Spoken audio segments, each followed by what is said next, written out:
On Passover Eve, they hung the corpse of Jesus the Nazarene.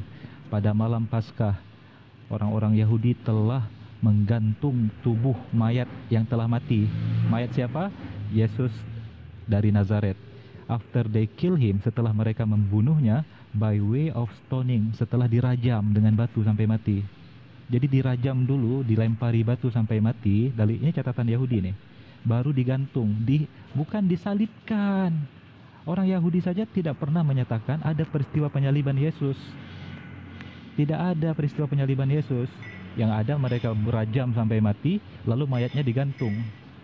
Maka kisah para rasul ini menjadi sebuah sinyalemen kepada Abdon. Sebenarnya Yesus saya itu benar-benar disalib atau tidak ya? Maka kalau mau jujur tentang redaksi penyaliban ini, kalau ikuti apa yang ditulis oleh Kisah Para Rasul 530, seharusnya begini nih peristiwa penyaliban, bukan di kayu salib ya. Maka bayangkan saudara-saudara, kalau orang-orang Kristen mengetahui fakta ini, mereka harus mengganti isyarat salib di dadanya dengan apa? Dengan logo pohon beringin gitu. Nanti kabinet saya kalau si Abdon tidak mau menanggapi itu, nggak akan saya tanggapi pertanyaan dia. Silakan Pak Abdon. Sudah, tanggapi dulu. Bagaimana Anda menanggapi ada penerjemahan yang sangat fatal salah dalam Kisah Para Rasul 530?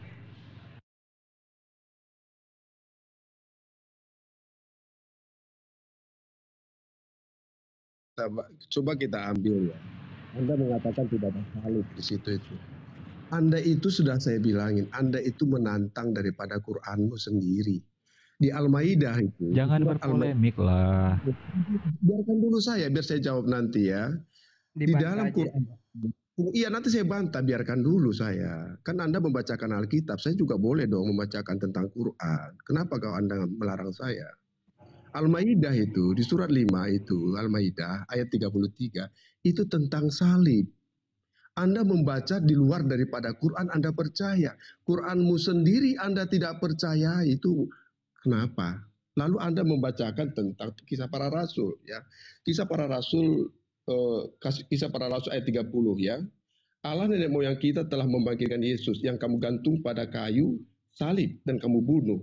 Digantung daripada kayu salib, apa bedanya? Ya. Kalau dalam bahasa Inggris, kita bacakan bawahnya di bahasa Inggrisnya ya, di ayat 30. The God of your fathers raised Jesus from the dead, whom you had killed to hanging ya, menggantung, hanging him on tree, di pohon. Pohon itu kan dikategorikan dalam kayu, Pak. Ya, kayu. Jadi Anda kalau menarasikan itu, Anda harus kembali lagi back to basic kepada imanmu. Di dalam Al-Maidah 33 itu tentang disalibkan. Bagaimana Anda percaya kepada pihak yang dan narasi yang lain, Quranmu sendiri kamu lupakan. Kan begitu. Mana yang benar, narasi kamu atau Quran yang mengatakan, Pak Ali? Nah, jadi jelas di sini saya tidak mau kemana-mana dan saya sudah jawab juga Anda tentang di Kisah Para Rasul itu sudah saya jawab. Anda bicara tentang pohon, iya pohon itu kayu, ya. Tetapi di Al-Maidah saya sudah jawab ya. Sekarang jawab apakah yang tertulis di Al-Maidah itu kami mengikuti jejak mereka. Sejak kapan pohon itu kayu? Kalau tree itu ya tetap pohon. Kalau kayu memiliki kosakata lainnya, spesifik dia. Sebentar lagi. Kamu jangan bantah tentang Qur'anmu. Saya tidak butuh narasimu, saya butuh tentang tertulis dalam Al-Quran sebab itu adalah pedoman. Pak Abdon, jangan membodohi diri sendiri. Kalau kayu itu wood, kalau pohon itu tree. Nggak bisa diganti-ganti bahasa Inggris. Kalau pohon tetap tree. Tapi kalau pohon yang telah ditebang dan menjadi kayu, berubah katanya menjadi wood. Kalau kamu mengatakan kenapa ada Assalamualaikum. Tunggu dulu ya. Kamu Waalaikumsalam. Kenapa ada tertulis ya di dalam kitabmu Tentang apa? Tentang kisah tentang apa yang dinyatakan oleh Rasul itu. Bentar, saya potong bentar Pak Abdan. Bentar, Dulu. Pak Iksan, biarkan Bang Ali sama Pak Amdo dulu ya, biar nggak tabrakan kita ngomong. Biar Oke, mereka lanjut. debat. Oke, Iya. lanjut. Oke, saya tanggapi ya. Sekali lagi, Tunggu Pak. dulu, saya tunggu dulu. Di hadismu tertulis mematahkan salib, ya, mematahkan salib, bukan mematahkan pohon, ya. Dan ini kamu jawab, apa yang dimaksud di dalam Al-Maidah 46 itu? Injil adalah petunjuk dan cahaya dan pengajaran bagi orang-orang yang bertakwa. Silahkan jawab. Oke. Sekali lagi, kebodohan yang tidak disengaja dipertontonkan oleh Pak Abdon. Dia kirain standar orang Indonesia berbahasa Inggris itu sama dengan dia itu. Mau dia pelintir kata tree untuk dia terjemahkan sebagai kayu. Bahasa Inggris itu sangat spesifik. Pohon, tree. Ketika pohon ditebang dan dibelah menjadi kayu yang digunakan untuk kebutuhan, akan menjadi wood. Maka ketika dikatakan tree, nggak bisa diperkosa menjadi kayu, tetap pohon yang utuh itu, pohon yang berdiri tegak dengan akar dan daunnya. Itu bahasa Inggris, nggak bisa disulap-sulap Pak Abdon. Begitu juga bahasa Yunani ketika berkata sulon, itu pohon yang hidup dengan akar, memiliki ranting yang masih tumbuh, masih hidup, dan memiliki daun. Jadi menurut Kisah Para Rasul 5:30 sekali lagi membantah seluruh narasi yang telah Anda sebutkan. Ternyata Yesus tidak disalib di Bukit Golgota, tetapi digantung di pohon. Digantung hang itu digantung di pohon. Setelah dia mati terkulai lemas setelah dirajam oleh orang-orang Yahudi, yang kami tidak yakini itu adalah dia, karena dalam keyakinan Al-Quran, keyakinan kami berdasarkan Al-Quran, Allah telah mengangkatnya ke langit. Allah muliakan, Allah selamatkan dari penghinaan itu. Tetapi Anda tetap ingin memperkosa satu fakta yang telah saya paparkan dengan sangat jelas, bahwa Kisah Para Rasul 5:30 memberikan sinyal kebenaran kepada Anda bahwa kisah penyaliban tersebut samar-samar bagi kalian. Sebagaimana firman Allah dalam Al-Quran tadi, An-Nisa 157, wa innal ladzina ikhtalafu fihi lafi syakkin minhu. Orang-orang yang berkeyakinan terhadap peristiwa tersebut berikhtilaf, beda pendapat, beda versi. Yahudi bilang digantung setelah dirajam, orang-orang Kristen bilang dia disalib di Golgota, orang-orang catatan-catatan lain juga berbeda-beda. Bahkan Kisah Para Rasul akhirnya mendukung apa yang dikatakan Yahudi. Dia tidak disalib di Golgota, tapi bukan disalib pun, digantung di pohon. Jadi kontradiksi ini yang harus dipertanggungjawabkan oleh Abdon. Dan ini membenarkan firman Allah, sadaqallahul azim, bahwa mereka berbeda pendapat. Lafi syakkin min, dan bahkan mereka berada dalam prasangka dan dugaan yang sangat kuat sekali. Gak bisa mereka jelaskan ini. Oke, syubhat tentang Al-Maidah ayat 46 yang dari tadi dituntut untuk saya jelaskan.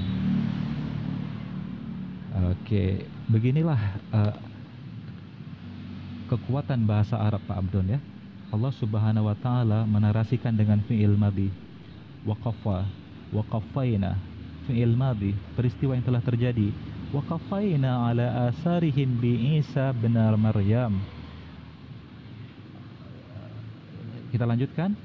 Musaddiqan lima baina yadayhi minat Taurah wa atainahu al-injila fihi hudaw wa nuru. Musaddiqan lima baina yadayhi minat Taurati wa hudaw wa mau'izata lil muttaqin. Seluruh narasi kata kerja dalam ayat ini Allah narasikan dalam fi'il madhi. Waqafaina fi'il madhi, telah berlalu. Wa atainahu fi'il madhi, telah terjadi.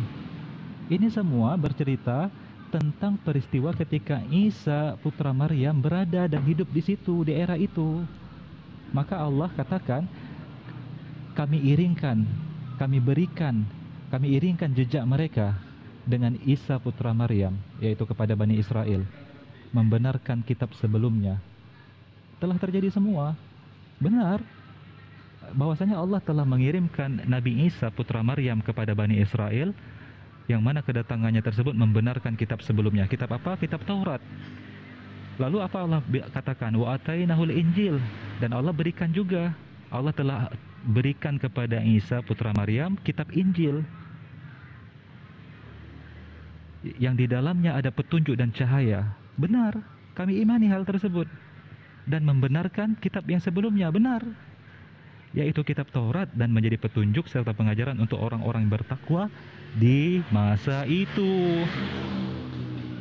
Jadi bahasa Arab itu adalah sebuah anugerah yang Allah berikan kepada Al-Quran untuk tidak bisa dipermainkan oleh polemikus murahan seperti Pak Abdon yang tidak pernah belajar bahasa Arab. Setidaknya kalau ingin menjadi apologet Kristen itu adalah sedikit ilmu bahasa Arab, biar ketika mengangkat ayat tidak malu seperti ini. Jadi narasi Al-Quran Al-Maidah 46 berbicara tentang peristiwa lampau, past tense, perfect tense dalam bahasa Inggrisnya, peristiwa yang telah tuntas.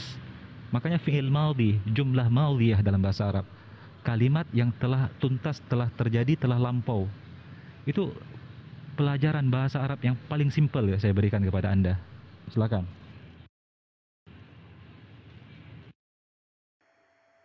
Silakan Pak Abdon. Jadi poinnya di sini, Anda membantah tentang kebenaran Injil ini, kebenaran Alkitab ini. Yang bantah siapa? Benar semua saya bilang bahwa Injil telah diturunkan kepada Nabi Isa untuk bahkan Nabi Isa dikirim untuk membenarkan Taurat. Saya imani semua, nggak ada yang saya bantah. Anda membantah tentang kebenaran di dalam Injil yang diimani Kristen ini. Oh iya jelas.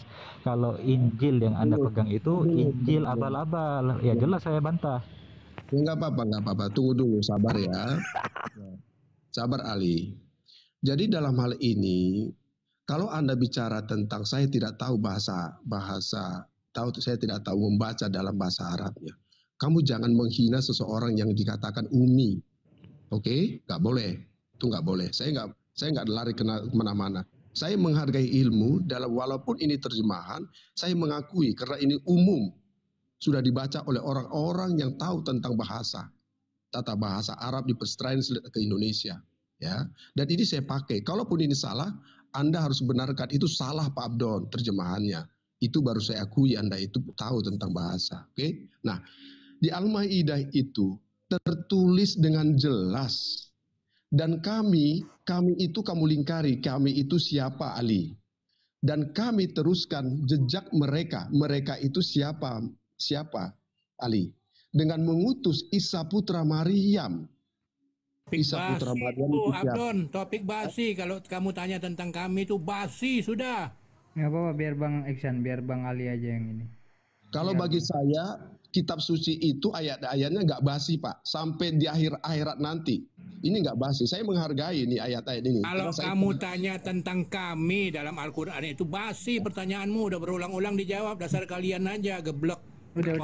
Pak Iksan, yang lain nggak apa-apa. Yang lain biarkan dia. Ini waktu dia. Biar kita nanti difitnah sama mereka, kita keroyokan. Biarkan dia menghadapi Bang Ali. Kita menghindari fitnah. Silakan lanjut. Di sini nyatanya di dunia ini yang namanya Injil itu diimani oleh Kristen.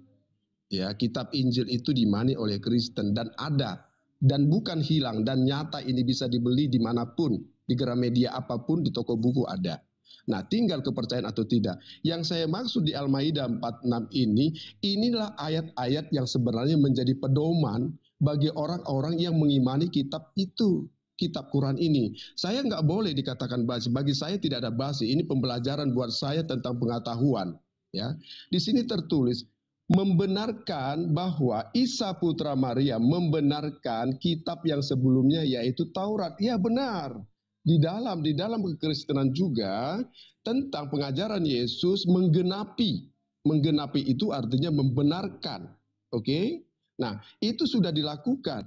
Dan kami menurunkan Injil kepadanya. Kami itu kamu garis bawahi itu siapa? Apakah Allah? Apakah manusia? Kalau saya mengatakan ini adalah kami itu adalah Allah menurunkan Injil kepadanya, tentu kepada Isa. Di dalamnya terdapat petunjuk dan cahaya. Di situ ada kata-kata saya garis bawahi petunjuk dan cahaya. Ada satu lagi bahwa yang bertakwa bagi orang yang bertakwa, dan ada satu lagi pengajaran. Jadi pengajaran itu ada di dalam Injil ini, Pak. Dan yang menyatakan bukan saya.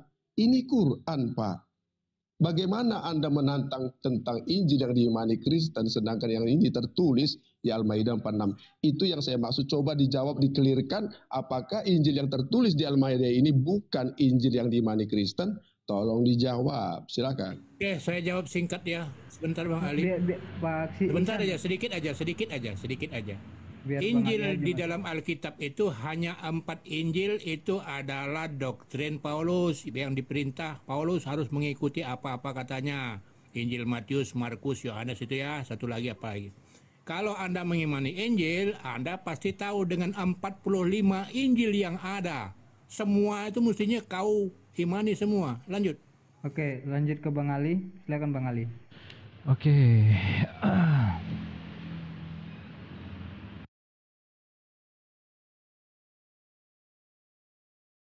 Saya buka data dulu.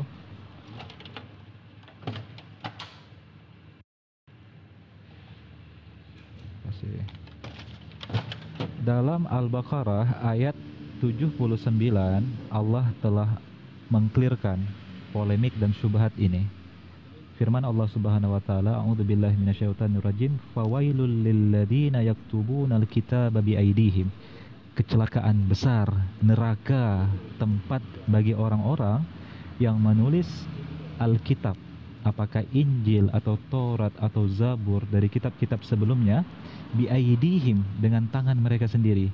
Summa yaquluna, kemudian mereka berkata, hadza, kitab ini, min indillah, dari sisi Allah datangnya, liyashtaru bihi samanan qalila, untuk mereka dapatkan keuntungan sedikit dari kehidupan dunia ini. Fawailul lahum mimma katabat, celaka besar dari apa yang telah mereka tulis. Wawailul lahum mimma yaksibun, dan celaka besar dari apa yang mereka harapkan. Jadi Pak Abdon, Al-Quran telah menyatakan bahwa benar Injil telah diturunkan kepada Nabi Isa, benar Taurat telah diturunkan kepada Nabi Musa alaihissalam. Tetapi dalam perjalanan sejarah ada umat-umat yang tegar tengkuk, ada umat-umat yang menantang murka Allah, memperdagangkan agama Allah, dan mengubah ayat suci dalam kitab-kitab sebelumnya untuk kepentingan nafsu mereka. Al-Quran mengisyaratkan itu. Maka ketika kami beriman kepada Injilnya Nabi Isa, Tauratnya Nabi Musa, yang kami imani adalah Taurat dan Injil yang diturunkan kepada kedua nabi tersebut, bukan kepada kitab klaim yang Anda sebut sebagai Injil atau Taurat hari ini. Karena berdasarkan kajian critical text, banyak sekali masalah yang bisa saya paparkan satu persatu sampai 2 hari full itu. Apa yang terkandung dalam sebuah kitab Bible yang Anda klaim sebagai Injil. Kalau kita mau critical text, maka Pak Abdon jangan terlalu memaksakan bahwa apa yang Anda pegang itu sebagai Injil. Bahkan dalam bahasa Yunani sendiri kalian menamakan itu Biblos, Bible dalam bahasa Inggrisnya. Nggak pernah kalian berani katakan itu Injil, karena kalian sadar diri bahwa tidak pantas kitab, kumpulan buku-buku dan surat-surat dari berbagai orang yang tidak bisa kita buktikan benar menulis itu sebagai sebuah Injil, sebuah kitab yang Allah turunkan kepada Nabi Isa alaihissalam. Itu satu.